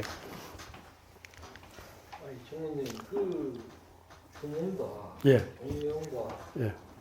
그 해무수에 대해서는 삼국사기 고구려 번기 시작할 때 동명성황편에 자세히 나와 있잖아요. 예, 다 나와 있어요. 그걸 왜 설명하나요? 뒤에 또 자료 있어요. 그러니까 그건 제가 맥락을 그것만 하려면 또 그것만 2시간 할 수도 있잖아요. 이게 지금 삼국유사 북부여주 보면 이제 그 해모수 얘기가 나와요. 이제 고기에 이르기를 전한서 선제 신작 3년 임술 4월 8일에 천재가 5마리 용이 끄는 수레를 타고 흘승골성 대요 의주 지역에 있다 내려와서 도읍을 정하고 왕으로 일컬은 나라 이름을 북부여라 하고 자칭 이름을 해모수라 했다. 아들을 낳아서 부르라고 했고 성씨를 해로 했다. 그 왕은 상제의 명령을 따라서 동부여 도읍을 옮기고 동명자가 북부여를 이어 일어나 졸본주에 도읍을 하고 졸본부여가 됐으니 이게 바로 고리국이다 이렇게 돼 있어요. 그 아까 질문하신 여기 동명 여기는 주몽이에요. 같은 동명이지만 이건 신화가 이제 합쳐지는데 또 여기서 아마 그 제야 쪽에서 신문이나 이런 자료들을 보면 책에도 보면 이 문장을 굉장히 오해를 해요. 아니 그 의주가 아니고 지금 의무려산이 있거든요. 이렇게 나나가 요하가 있으면 요하 이제 서쪽인데 대요에 의주 경계에 있다고 해서 이거는 사실은 뒤에 보면 알지만 이거 가지고 지금 제가 본 자료만 해도 저 얘기를 하면서 자꾸 고구려가 북부여가 지금 북진 의무려산 쪽에 있었다고 하는 주장들이 많은 글들이 있어요. 책으로도 나오고 제야 쪽에서 하는 뭐 신문에서도 나오고 이렇게 나오는데 그게 바로 근거를 여기다 두고 하는데 사실은 이거는 이련 스님이 오해를 한 거예요. 이 문장은 이미 그건 뒤에 증명할 수 있어요. 다 자료가 나와요. 그래서 삼국유사 왕력편에 보면 동명왕을 단군지절을 했어요. 그러니까 동명왕이 해모수의 아들인 것처럼 신화 구조가 돼 있잖아요. 그러니까 그러면 동명왕이 단군지절라고 하는 해모수가 단군이라는 소리거든요. 그죠? 그다음에 고구려조에 보면 단군기에는 이게 아마 그때까지 전해지던 우리 고기일 거예요. 단군이라는 고기가 있었던 것 같아요. 단군과 서하백의 딸과 친해서 아들을 낳으니 이름을 부르라 했고 지금 위의 기록을 살펴보면 해모수가 하백의 딸과 정을 통한 후 주몽을 낳았다. 그러니까 단군기에는 아들을 낳아 부르라 했으니 부르와 주몽은 배다른 형제다. 이런 식의 표현을 해요. 근데 이게 사실은 나이가 형제인 나이보다는 사실은 금화가 유화를 거두어서 주몽을 낳거든요. 형제라기보다는 이렇게 헤브로로 보면 손자뻘이 돼가지고 결국은 주몽이 해모수 계열이라고 하는 그 시신화의 편집이 이렇게 된 거예요. 보면 따지고 보면 아까 제가 이 문장하고 다음을 왜 말씀드리냐 하면 이제 제야 쪽에서 자꾸 오해를 하는 거예요. 해모수가 내려온 흘승골설이 의주 경계에 있다고 이련 스님이 각주를 쳐놨기 때문에 그걸 근거로 해서 자꾸 해모수는 의주에 내려왔다. 흘승공설이 의주다. 의무려산이다. 이렇게 주장하는데 그거 잘못됐다는 걸 보여드릴 건데 지금 보면 통전에 당나라 때 주몽이 한 건소 2년에 북부여로부터 동남쪽으로 나아가 보술수를 건너 흘승공을성에 이르러 자리를 잡고 국호를 구리라고 했다. 이거 내 얘기 하대요. 우리가 고구려 그러잖아요. 고려. 근데 사실은 이게 그렇게 발음하면 안 된다는 거예요. 고구려가 아니고 고구리, 구리. 뭐냐면 한자 자전에 나라 이름을 쓸 때는 리를 읽는다고 조선시대까지도 나오거든요. 근데 우리는 다 고구려 그랬는데, 그래서 사실 봐요. 고리국에서 동명이 내려오잖아요. 그러니까 그게 고리란 말이에요. 구려가 아니고.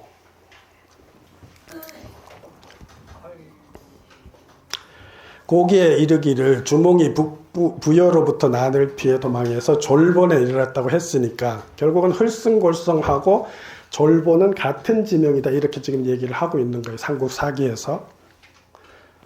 그런데 아까 보세요. 이 문장을 여러분들 제가 소개를 하는 게 자꾸 그렇게 얘기하는 사람 지금도 많다는 거예요. 해모수가 하강한 흘승공성이 북진에 있는 의무려산이라고 지금 주장하는 사람이 지금도 많이 있어요. 여러분도 그걸 아마 믿고 있는 분도 계실 텐데, 그 의주 경계에 있었다고 한 이련 스님의 내각주가 잘못됐다는 게 여기 문장에 있어요. 삼국사기 문장에 있어요. 보세요. 한서제 요동군은 낙양에서 3,600리 떨어져 있으며 속한 현으로 무려가 있는데 주례에서 보이는 북진의 의무려산이다. 대요 때 그 아래 의주로 설쳤다. 그런데 지금 이련 스님의 내각주로 보면 흘승공성이 의주 경계에 있었다 했잖아요. 그죠? 그러면 의무려산이 되는 거예요. 그죠? 근데 사실은 문제는 이련 스님이 이걸 잘못 이해를 했던 거예요. 그 밑에 보면 알아요. 한서지의 현토구는 낙양에서 동북으로 4천리 떨어져 있고 속한 현이 셋이며 고구리가 그 중 하나인데 곧 이른바 주몽이 도읍한 곳이라고 말하는 흘승골성과 졸본은 아마도 한의 현토군의 경계이고, 분명히 나와 있잖아요. 삼국사기에 분명히 의주 경계가 아니라고 나와 있어요. 그런데 지금 밖에서 학자 주류가 아닌 쪽에서 글을 쓰면서 자꾸 고구려 해모수가 내려오는 흘승골성이 북진 의무려 경계에 있었다고 하면서 고구려가 초기 시작한 것이 그쪽 서쪽인 것처럼 강조하기 위해서 이 내용을 하는데, 분명히 뒤문장에는 졸본과 의무려성이 다 현토군에 있다고 분명히 삼국사기에 기록이 되어 있는데, 그걸 짐짓 모른 듯하고 지금 여러분들한테 표현을 하는 거예요. 그 글쓴이들이. 그렇다는 거예요. 그러니까 뭐냐면 우리가 그렇잖아요. 공부라는 것이 우리가 진실을 찾아가는 거지, 우리의 그러고 싶은 것을 만들어내는 게 아니잖아요. 그죠? 그러니까 저도 지금 역사 공부를 하지만, 저는 제야도 아니고 강단도 아니지만 제가 대학에서 철학을 공부했는데, 질문하고 의심하지 않으면 자꾸 오해하고 그걸 자꾸 전달하게 돼요. 지금 이거 자꾸 지금 아마 검색해 보세요. 흘승골성, 북부여, 의주교 이렇게 치면 쫙 나와요. 그런 사람들이 지금 상당히 많아요. 근데 지금 사실은 뒷문장에 그대로 이어서 아니라고 돼 있잖아요. 그럼 뭐예요? 이련 스님이 내각주를 치면서 오해를 한 거였던 거예요. 그래서 보면 지금 의주 경계라고 하면 해모수의 북부여가 여기서 탄생을 하는 거예요. 그러니까 자꾸 사람들이 하고 싶은 건 뭐냐면, 고구려가 왜 이 산골에서 탄생했냐, 졸본에서 탄생했냐, 그게 아니다, 이 대명청지에서 큰 넓은 데서 시작을 했다, 이런 걸 주장하고 싶어서 아까 말한 그 의주 경계라는 걸 인용을 해서 의주가 바로 여기다 이렇게 주장을 하는데, 삼국사기에 분명히 뒤에 나와 있잖아요. 아니라고 나와 있잖아요. 아닌 걸 자꾸 모르는 사람들한테 기다고 주장하면 그거는 사람을 현혹시키는 거잖아요. 그러니까 지금 이 부분도 아까도 한번 말했지만, 지금의 요양이 왕검성인 이유도 제가 아까 설명한 논리에서는 단군왕검이 기원전 24세기에서 13세기 중엽까지에 있었던 수도가 아니고, 단군조선의 주력이 동쪽으로 이주했을 때 대단군들이 모여있던 데가 왕검성일 거라는 거예요. 그런 흐름으로 보자는 거예요. 고대사를 자꾸 자꾸 고조선, 뭐 조선 이렇게 해가지고 접근하면 안 풀린다는 거죠. 이게 해모스는 이렇게 되는 거예요. 지금 제 맥락에서 보세요. 결국은 해모스가 여기로 내려온 거로 돼 있잖아요. 그죠? 삼국사기가 그렇게 돼 있잖아요. 요, 저기랑 다. 흘승골성 절번에 내려온 거로 돼 있잖아요. 해모스가 기록상으로. 그러면 이 땅이 바로 진번 땅이었다는 거예요.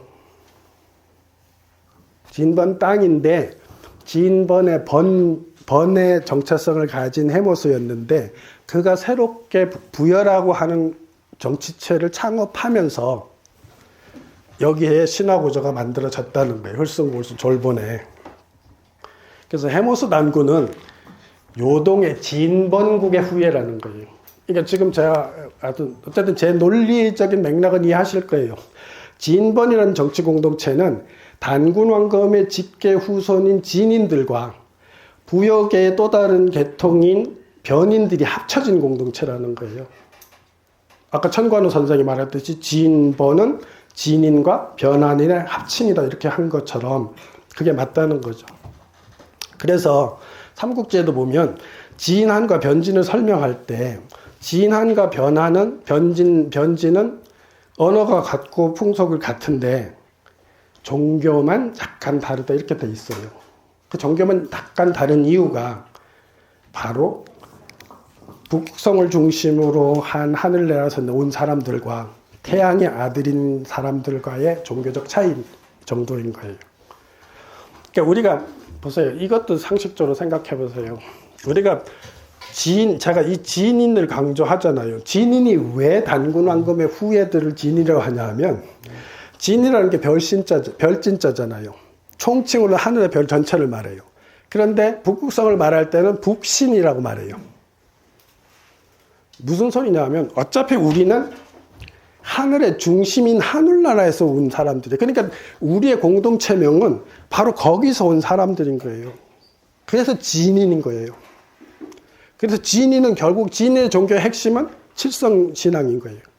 그리고 제가 계속 얘기하잖아요.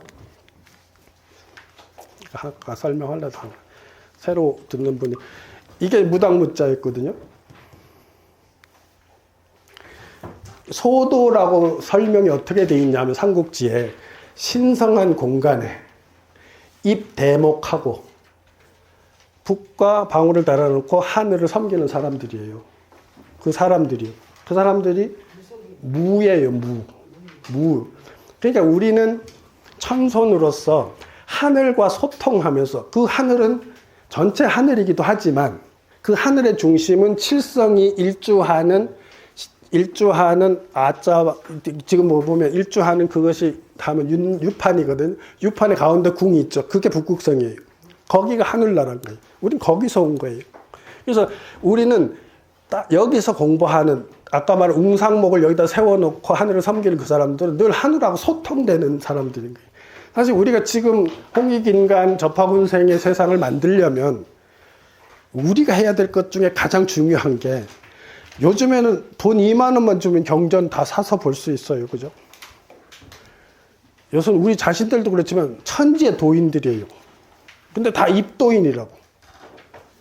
사실은 우리가 추구하는 건 마음의 도인인 거예요. 마음에 열려서 영이 열려서 에고를 넘어서는 세상을 볼 수가 있어야 되고 시공을 넘어서는 걸 볼 수 있어야 돼서 하늘에 하고 소통할 수 있는 그런 마음이 열린 사람들의 공동체를 지향해야지 경을 읽고 무슨 뭐 내가 그런 얘기도 해요. 우리가 천부경 얘기할 때도 우리 사람 몸에 천지인이 다 있다.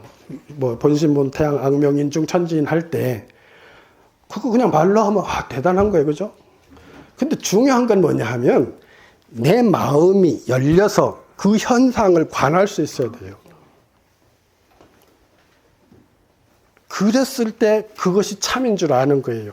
그냥 글로 내 마음속에 천지인이 다 들어있다. 그건 그냥 글로 아는 거예요. 그러니까 우리가 사실은 다 함께 사는 세상, 대아, 우리가 흔히 뭐 김선주적 어른도 처음에 만나니까 나보고 뭐 신아 그런 표현을 하대요. 대아, 신아 표현은 신아, 대아. 그러면 그건 우리가 불교로 말하는 일심의 세상이거든요.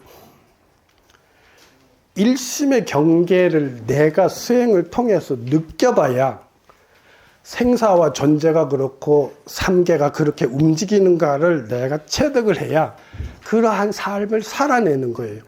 우리는 지금 그러한 삶을 살아내지 않고 똑똑한 사람들이 너무 많기 때문에 역설적으로 하나가 안 돼요. 우리는 현인을 지금은 존경하지 않아요. 마음이 안 보이는데 뭐 존경할 게 뭐 있어. 내가 더 잘나고 내가 세력이 많고 돈이 많다고 하면 그렇잖아요. 근데 사실은 고대 사회에서는 제가 그래요. 박혁거세가 13살에 옥립이 돼요. 그 이치가 뭐냐 하면 바로 단군 왕금의 문화가 진인을 통해서 진안으로 내려가는데 그 박씨 계열들이 그 문화에 가장 혈맥적으로 문화적으로 계승한 집단인데 그 박혁거세가 살고 있는 공간에 위만조선 말에 위만조선에서 살던 사람들이 내려와서 육성의 촌락을 만들어요. 그러면 위만조선에 살던 사람들은 연나라와 대결하면서 한나라와 대결하면서 힘 있는 자가 왕이 된다는 걸 이미 숙지한 사람들이에요. 그럼에도 불구하고 그 육촌 사람들이 13살 어린 박혁거세를 왕으로 옥립을 해요. 그것이 제가 보면 단군 왕검의 지도자를 뽑는 유습이에요. 총명하고 영기가 있어야 돼요. 영적인 그 기운이 있어야 돼요. 그리고 착하고 보살필 줄 알고 덕이 있어야 되고. 그러니까 힘으로 누르지 않고 그 아이를 옥립한 거예요. 그러니까 우리가 새로운 미래의 뭐 정치를 꿈꾼다 할 때도 마찬가지예요. 우리가 정말 홍익인간 세상을 만들려면 정말 수행하고 덕이 있는 지도자. 그렇다고 샤먼 무당이 아니고 제가 늘 말하지만 무당의 경계가 아니라 마음이 열려 있으면서도 합리적이고 이성적인 사람. 지식이 있는 사람. 이런 사람들이 지도자로 나서야 되고 그런 사람들이 존중받는 사회로 갈 때 그들에 의해서 홍익인간 세상이 펼쳐지는 거지. 지금처럼 서울대 법대 나온 사람이 다 차지하고. 그죠? 머리는 똑똑하죠. 그럼 물론 우리가 만난 친구들 똑똑해요. 근데 그 사람들이 다 덕이 있는 건 아니잖아요. 그 사람들이 다 백성을 위하는 건 아니잖아요. 그럼 우리가 홍익인간 세상을 꿈꾼다 하면 변혁에서 가장 중요한 거는 마음 공부를 해야 되는 거예요. 네. 거기서 지혜가 나와야 되는 거예요. 그러고 그거를 실천해야 돼요. 그러니까 그런 좀 대인이면 담담하고 머물 줄 알고 품을 줄 알아야 돼요. 그죠? 모른 척하면 품을 줄도 알고 그러면서 자꾸 화를 시켜가는. 그러니까 원효가 화쟁을 할 수 있었던 것도 바로 우리의 풍류정신이 맥락이 전달됐기 때문에 가능했을 수도 있거든요. 그러니까 우리가 지금도 학자들 논리 뭐 철학하는 사람들 만나서 술 먹고 뭐 떠들면 다 자기 견해들이 다 똑똑하고 다 자기 논변이 있어요. 근데 진리를 접근하는 건 우리가 알다시피 노자가 말했듯이 맞기도 하고 틀리기도 한 거예요. 또 언설로 표현하는데 한계가 있어요. 그죠? 그럼 원효 말대로 이 경전에서 주장하는 논리는 이렇고 저 경전에서 주장하는 논리는 있고 저 경전에서 주장하는 논리가 그런데 그건 사실은 하나의 일심을 설명하는 다양한 방편인 거예요. 그래서 그거를 하나로 통섭하는 논리를 개발한 거예요. 우리도 사실은 그래야 된다고. 여기도 우리가 많은 민족단체도 있고 우리 민족 정체성을 회복하려고 공부를 하지만 갈라지는 게 왜 자꾸 우리가 헤어지냐는 거예요. 그죠? 그러면 우리 쪽의 리더들이 자꾸 뭘 품어줄 수 있는 덕성이 필요하다는 거예요.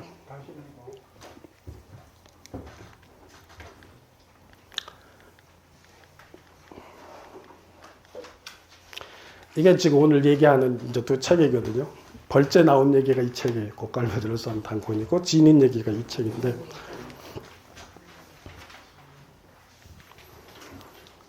그래서 다시 이제 정리하면서 끝을 맺어가면 아까 산해경 원문이라고 그랬잖아요. 이 원문이 사실은 이게 벌째만 이해하면 잘못된 게 하나도 없어요. 그냥 문장 그냥 한자로 이해하면 돼요. 그죠? 숙신국이라는 것이 백민의 북쪽에 있고 그 공간 거기에는 나무가 있는데 웅상이라고 불리고 먼저 들어온 벌째가 우차치지 그곳에서 치지 나무를 취했다. 봐요. 웅상목이라고 하는 환웅을 모시는 소도의 중심의 사제권을 웅상목을 취하면 사제권을 가져오는 거예요. 그러니까 진번이라는 공통체가 생기면서 단군왕검의 후예였던 진인들이 주도하던 사회에서 같은 공동체 내에서 부여계가 주도하는 사회로 바뀐 게 진번이라는 거예요. 여러분 아까도 한번 말했지만 나중에 가야사까지 해서 일본까지 연결해서 문화적으로 풀어보면 그렇게 보면 답이 나와요. 지금 강단학계에서 문재인 정부에서 뭐 돈 한만 들여가지고 가야사 새로 정립하라고 그래도 자기들 시선에서 이 답이 안 나온다고요. 왜냐하면 우리는 사실은 여러분도 잘 알지만 우리 한국의 불행은 뭐냐 하면 저 같은 사람이 전학하고 뭐 이거 역사에서 미안하지만 전공자들이 더 잘했어야 되는 거예요. 근데 우리는 해방 이후에 삼국사기 초기 기록 불신론을 해가지고 논문 자체를 삼국사기 초기 기록도 논문을 안 썼어요. 그러니 도대체 나라의 정체성을 어떻게 강단에서 밝히겠냐고요. 그게 제일 큰 문제예요. 그죠? 그러다 보니까 그게 더 반발한 게 제야 세력인데, 근데 문제는 이런 말 미안하긴 하지만 그 사람들이 그렇게 다 바보들은 아니에요. 전공 트레이닝을 한 사람들이잖아요. 학위를 하려면, 유수 대학에서 하려면 다 바보가 아닌 거예요. 문제는 단지 그 사람들은 그 앞쪽에 대한 관심과 자료 이런 공부들을 안 해서 그런 문제가 발생했다는 거예요.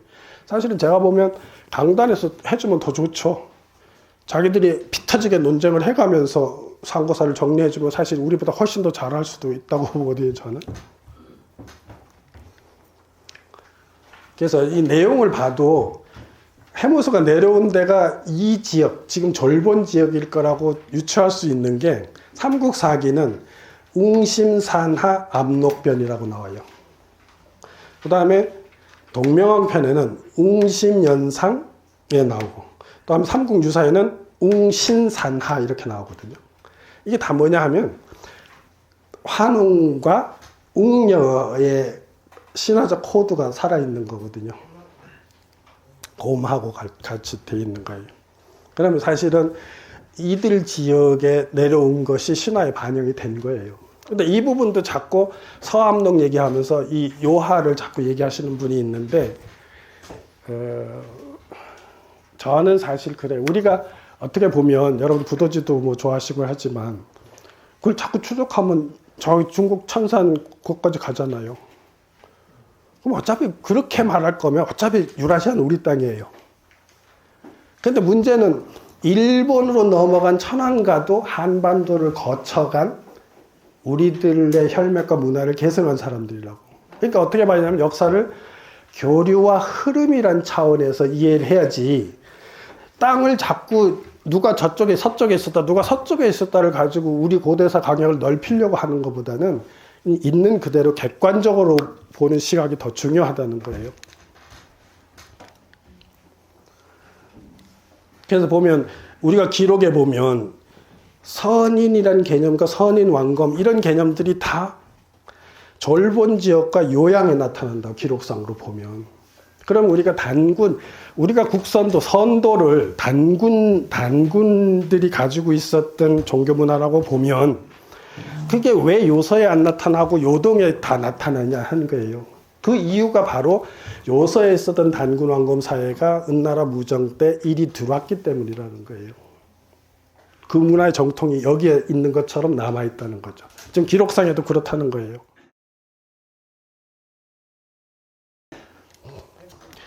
흘승골승 오령거를 타고 내려온 해모스는 삼국유사에 인용된 단군기의 기록으로 미뤄봤을 때 부여또는 고구려 시대의 단군 왕검임을 의미하는데, 왕력편에서도 동명을 주몽을 단군의 아들 단군지자라고 하며 명시함에 비춰보았을 때 해모스를 단군으로 여긴 사실과 부합된다. 그렇다면 해모스가 단군이고 단군이 흘승공서 현재 오녀산성으로 비정되는 서성산에 강림했을 거다. 그러니까 단군이 내려온 데가 사실은 진번 땅이라는 거 지금 제가 주장하는 거는. 그럼 지금 우리가 배웠던 그 해모스가 우리가 말하는 단군 왕검이에요? 아니 그냥 단군이라는 명칭이 남아 있어요. 예, 예.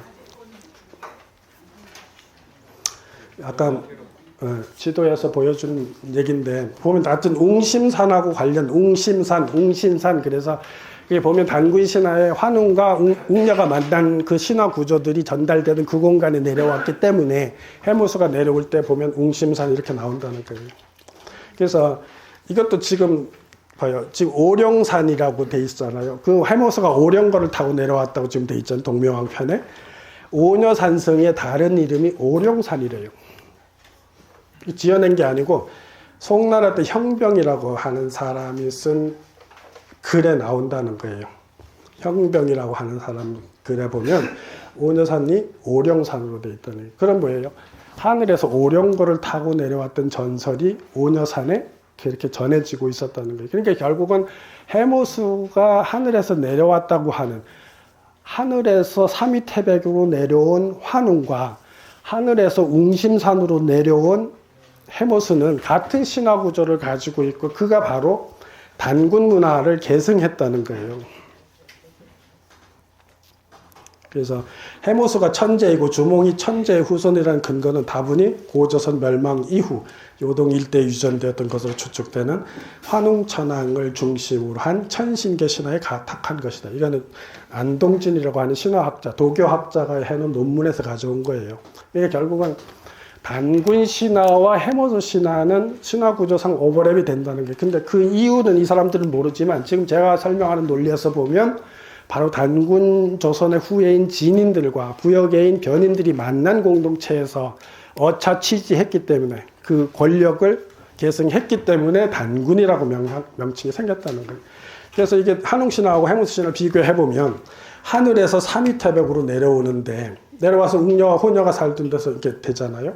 근데 해모수가 하늘에서 흘승공을성으로 내려왔다는 거예요. 웅심산으로. 이 신화 구조가 같다는 거예요. 그러니까 단군 신화 구조가 부역애인 해모수 신화 구조에 그대로 들어간 이유가 바로 진인 공동체에 부역애가 들어와서 새로운 수장 그룹으로 형성이 되었었기 때문에 그 문화를 계승했다고 지금 제가 얘기를 하는 거예요. 그러면 보세요. 그 졸본 지역에 이미 단군의 후예라는 기록들이 나오거든요. 주몽이 내려왔을 때도 주몽이 물어봐요. 주몽하고 이제 송양하고 대결하는 장면이 나오는데, 군왕은 누구의 후손인지 하고 주몽이 물어봐요, 송양한테. 그러니까 송양이 뭐라고 얘기하냐면, 나는 선인의 후예인데 여러 대에 걸쳐 왕 노릇을 하고 있어, 그래요. 그 무슨 소리냐면 졸본 지역이 이미 단군의 후예들이 살고 있는 공간이고, 송양 자신은 그 후손이라고 지금 얘기하고 있는 거예요.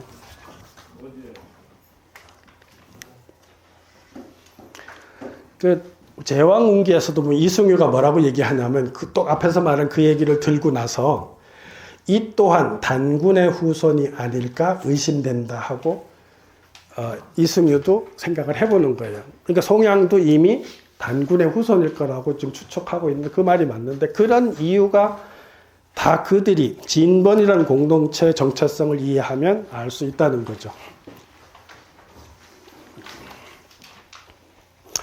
또 우리 고구려, 이것도 자주 인용되는 거예요. 동천왕 21년에 보면 위나라 관구검이 공격해가지고 들어와가지고 환도성이, 수도가 파괴돼요. 그래서 평양성으로 옮기거든요.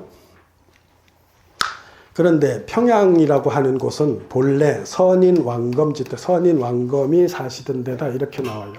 이때 평양이 요양일 거라는 거예요. 그러니까 요양 지역이 자꾸 단군 관련된 거하고 기록이 남게 된 배경이, 원래 요동반도가 단군 왕검들의 초기 공동체가 살던 공간이어서가 아니고, 요서에서 살던 단군 왕검 사회가 은나라 무정 때 동쪽으로 이주했기 때문이라는 거예요. 그러니까 그렇게 역사 흐름을 보면 흐름을 풀어가기가 쉽다는 거예요, 제 말은. 그게 자꾸 오버랩돼서 헷갈릴 필요가 없다는 거죠. 쭉 끝나가는데, 해모수 단군의 후예인 주몽이 북부여 혹은 동부여에서 태어나 흘승골성으로 내려왔는데, 진번의 땅 흘승골성으로 내려온 해모수, 이거 정리가 됐죠, 앞에서. 그리고 그의 혈맥을 이은 후손 주몽은 북부여 혹은 동부여 금화왕이 거두었는데, 그가 조상 해모수의 땅으로 돌아와 졸본부여 즉 고구려를 창업했다는 거예요. 지금 다물을 이렇게 봐야 된다는 거예요. 원래 흘승골선과 졸본은 진번의 땅이었고 진번의 번은 부여계였고 부여계 후손인 해모수가 부여라는 공동체를 새롭게 창업하면서 그런 신화 구조를 갖췄고 그 해모수 계통의 손잡벌 되는 주몽이 북부여의 금화왕한테 길러져 가지고 그가 내려와서 다시 졸본으로 내려온 거는 원래 아버지의 땅이었다는 거예요. 진번의 땅이었던 그게 다물이라는 거예요. 부모의 땅, 해모수의 땅을 회복했다는 거지. 이거를 자꾸 옛날에 80년대처럼 다물도를 고조선의 땅을 회복한다고 볼 필요가 없다는 거예요. 확대해서. 몇 개 안 돼요. 그래서 다물도라는 게 진번 출신 해모수의 땅을 회복한 거지 고조선을 회복했다고 보면 안 된다는 거죠. 그래서 삼국사기에 이 다물이라는 개념이 나오는 데가 여기 있어. 2년 6월에 비류국왕 소냥이 나라를 바치고 항복함으로 왕은 그곳을 다물도라고 했다. 이게 책도 나왔었어요. 80년대에. 송양을 봉해서 그곳에 주를 삼았다. 고구려 국어에 구토의 회복을 다물이라 함으로 그와 같이 이름한 것이다. 위, 복구, 구토, 위, 다물. 고에서 그렇게 이름을 붙였다 그랬는데, 그러니까 다물도라고 했을 때 다물이란 말은 그냥 광의적으로 고조선 땅을 회복한다는 의미가 아니라는 거예요. 지금 제가 오늘 좁혀서 설명하는 거예요. 그렇게 보는 것이 훨씬 더 역사 흐름을 객관적으로 보고 의미 있게 논리를 펼쳐나갈 수 있다는 거죠. 그렇잖아요. 북부에서 졸본으로 내려와서 주몽이 창업을 했는데 분명히 삼국사기 구토를 회복했다 이렇게 표현을 했거든요. 근데 이 구토가 우리가 지금껏 알고 있는 그냥 단순하게 고조선이 아니라는 거예요. 진번의 땅, 해모수가 진의 번 쪽의 리더였기 때문에 부역의 리더기 거기서 창업하고 그의 후손인 주몽이 북부에 가서 살았거든, 태어났거든요. 유아부인이 금화가 걷어갔잖아요, 북부여로. 거기서 하다가 태어나서 거기서 왕이 다툼에서 문제가 있으니까 다시 내려온 거예요, 졸본으로. 그러니까 졸본으로 내려온 건 결국 다물이라는 거는 해모수의 땅을 회복한 거고, 해모수의 땅을 회복한 건 진번의 땅을 회복했다는 의미지, 단순히 고조선을 그냥 피상적으로 하는 고조선을 회복한 게 아니라는 거죠.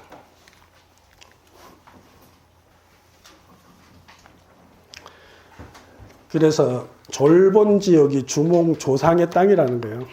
그래서 이게 고조선 땅이라고 보면 안 된다는 거예요. 지금 제가 오늘 핵심적으로 얘기하는 거 바로 진번의 땅이었다는 거예요.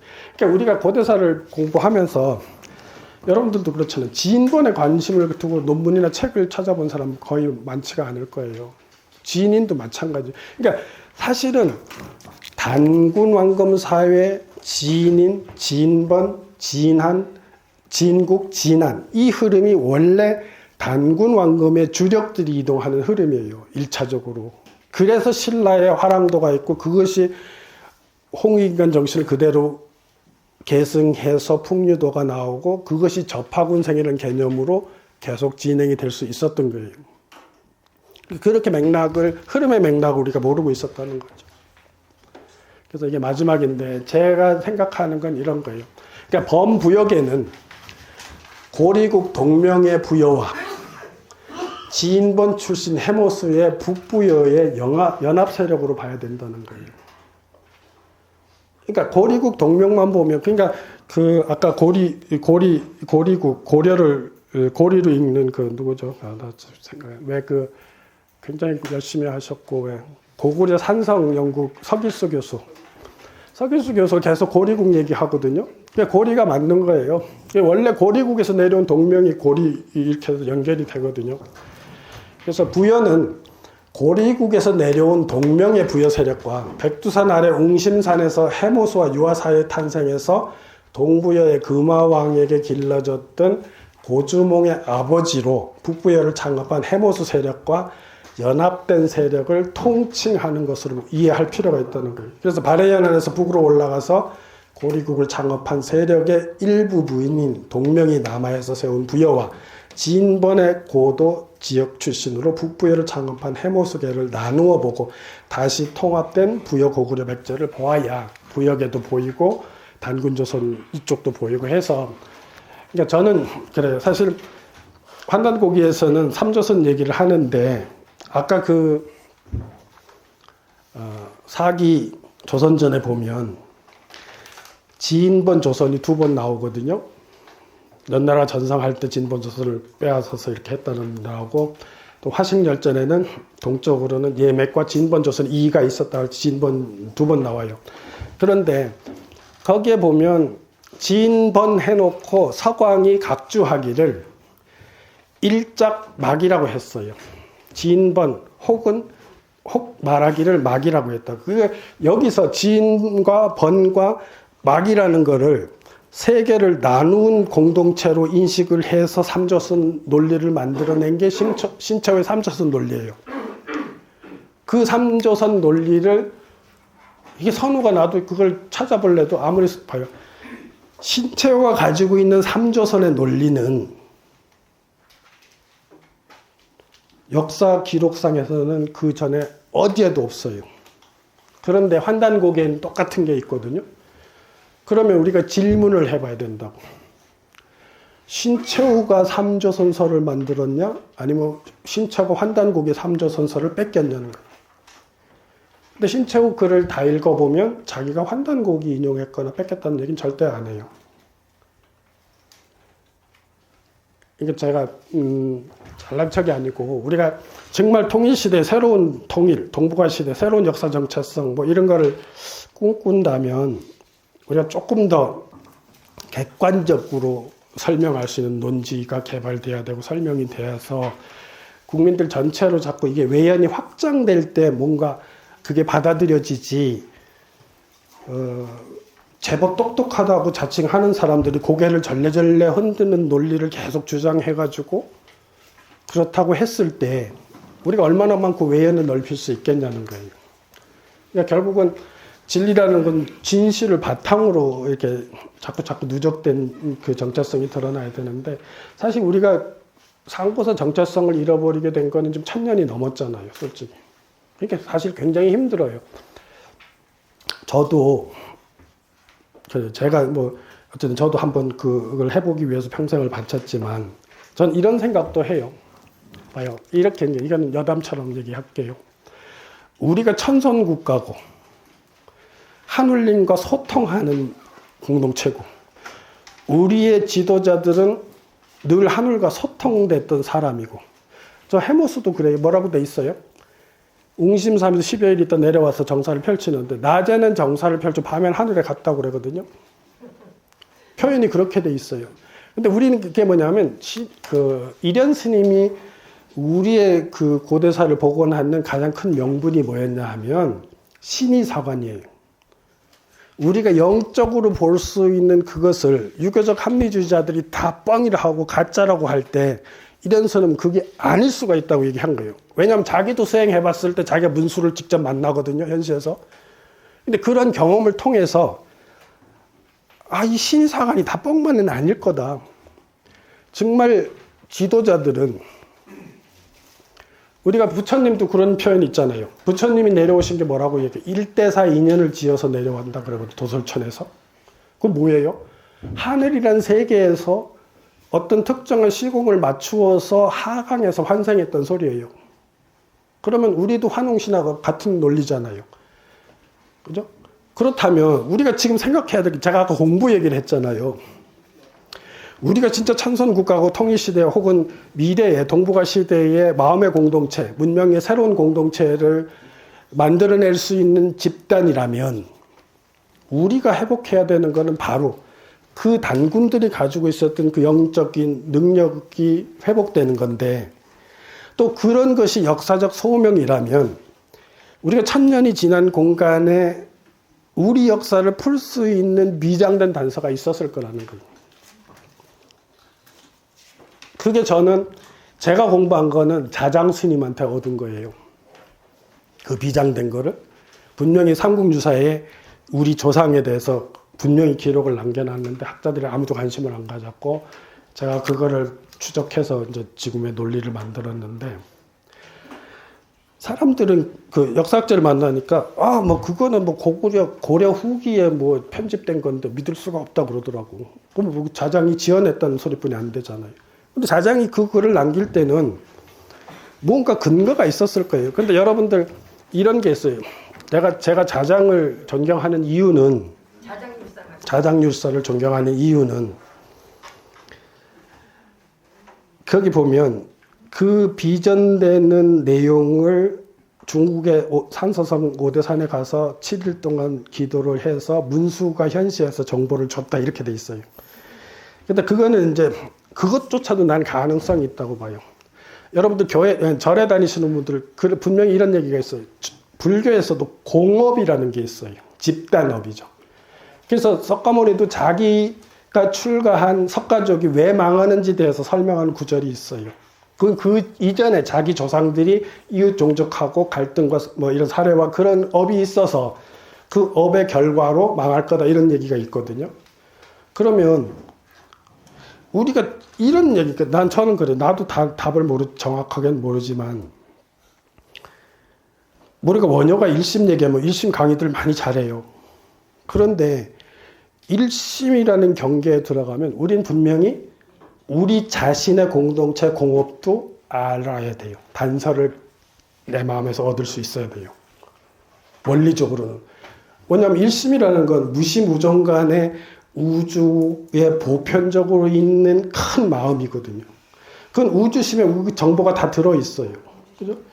그래서 우리는 수행이 깊었을 때 전생을 보고 과거를 보는 이유가 바로 아리아식이 드러나기 때문에 보는 거거든요. 제가 어릴 때 절에 2년 동안 해인사에 있었는데, 내가 그 건방져가지고 그때 스님들, 큰 스님들 자꾸 물었어요. 스님, 자꾸 깨우쳤다 소리 하지 마시고, 정말 스님이 깨우쳤었으면 우리 공동체에서 지금 조상들을 뿌리를 못 찾아가지고 난리다. 그럼 그 깨달은 마음, 일심으로 들어간 경계에서 본 조상들의 어떤 단서 좀 주라 그랬거든. 진짜 그랬어요, 내가 이 공부가 워낙 궁금하니까. 그러니까 그렇다는 거예요. 그러니까 자장이라고 하는 분이 그러한 영적인 데서도 하나의 단서를 만날 수 있었고, 그걸 인정하면. 문수라는 거는 결국은 깨달음의 석가의 지혜보살이잖아요. 그죠? 그건 결국 일심의 나툼이거든요. 그러면 또 한 가지는 뭐냐 하면, 자장 스님이 중국에 가서 3년 동안 그 유학을 했는데, 그때 종남산에 가서 공부를 하셨거든요. 근데 종남산에서 공부할 때 도선이라고 하는 율장, 당나라의 율종의 개창자하고 거기서 만나요. 그래도 이제 자장 스님도 율종이잖아요. 근데 그 도선이 속고승전을 써요. 근데 그 자장전에 뭐라고 돼 있냐면, 이어 세수 사적 약계주람 이런 표현이 있어요.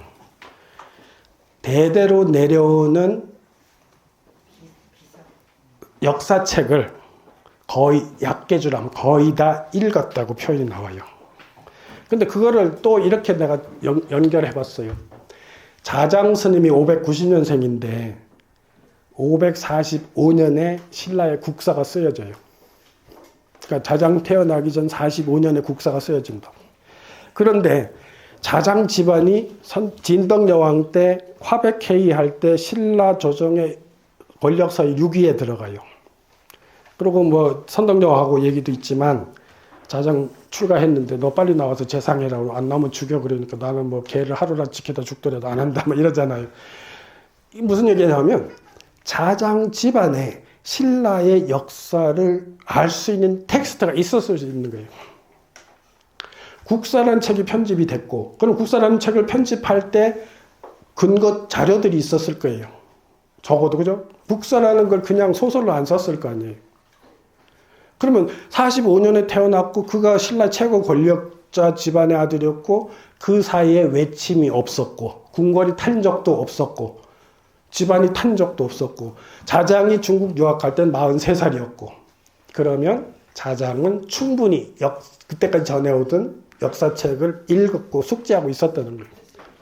그렇기 때문에 나는 상궁차에 나오는 황룡사 구축탑에 나온 그 말이 진실일 거라고 믿고 평생을 도전해가지고 책을 쓰고 지금의 내가 고대사를 보는 눈을 틔웠는데 지금 산해경의 벌제처럼 그렇게 비전이 있을 수밖에 없었을 거라는 게 그게 감춘 하늘의 뜻일 수도 있는 거예요. 왜냐하면 뭔가 근거가 있고 논리를 제공할 수 있는 단서가 있어야 그걸 회복을 하잖아요. 그죠? 환단고기도 사실은 그걸 회복하기 위한 노력들이었잖아요. 그래서 그렇게 책을 이제 누군가 편집을 한 거죠. 그러니까 오늘 뭐 제목이 이제 여기서 마칠 텐데 그러니까 해모수가 단군인 이유는 그랬던 거고 사실 벌제라는 걸 여러분 처음 들었겠지만 내가 그 비밀을 풀려고 진짜 중국까지 가면서 답사다니면서 책을 다 사왔어요. 그러니까 도대체 어떻게 얘기들을 하고 있는지 다 찾아보니까 그게 다 처음부터 의역이 잘못됐잖아요. 예, 여기까지 하겠습니다. 예.